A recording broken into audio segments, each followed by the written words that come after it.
কি অবস্থা সবার? কেমন আছেন? আপনাদের কাছে নিয়ে আসলাম নতুন একটি এপিসোড নিয়ে। গত কয়েক মাস যাবৎ আমি প্রচুর ট্রাভেল করেছি। ঢাকা, চট্টগ্রাম, কক্সবাজার, সেন্ট মার্টিন, বান্দরবান এসব জায়গা প্রচুর ঘুরেছি, প্রচুর ছবি তুলেছি।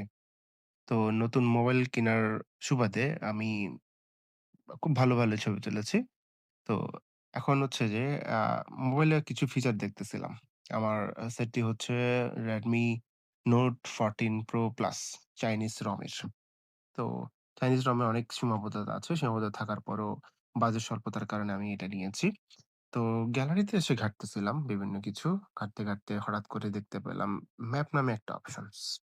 তো ম্যাপে ঢুকে দেখি হচ্ছে যে আমি আ কয়টা ছবি তুলেছি তার একটা সংখ্যা দেখাচ্ছে।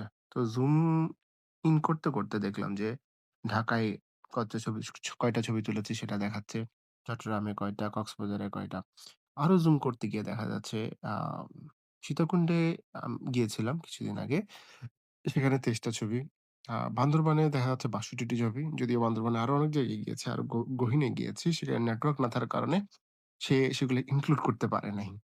কক্সবাজার সাইডে আসি দেখি যে ১৬০ টা দেখাচ্ছে। হ্যাঁ, ১৬০ টা হচ্ছে ভাগ, ভাগ করে। যেমন হচ্ছে যে আমরা কক্সবাজার নুনিয়াছড়া ঘাট থেকে হচ্ছে যে সেন্ট মার্টিন গিয়েছি। তো নুনিয়াছড়া ঘাট থেকে আমি প্রচুর ছবি তুলেছি, ভিডিও করেছি। ৩৬ টা দেখাচ্ছে। তারপর হচ্ছে উখিয়া সাইডে ৪৫ টা দেখাচ্ছে। তারপর হচ্ছে যে ইনানি সাইডে ২০ টা দেখাচ্ছে। সেন্ট মার্টিন সাইডে ৬৭ টা দেখাচ্ছে।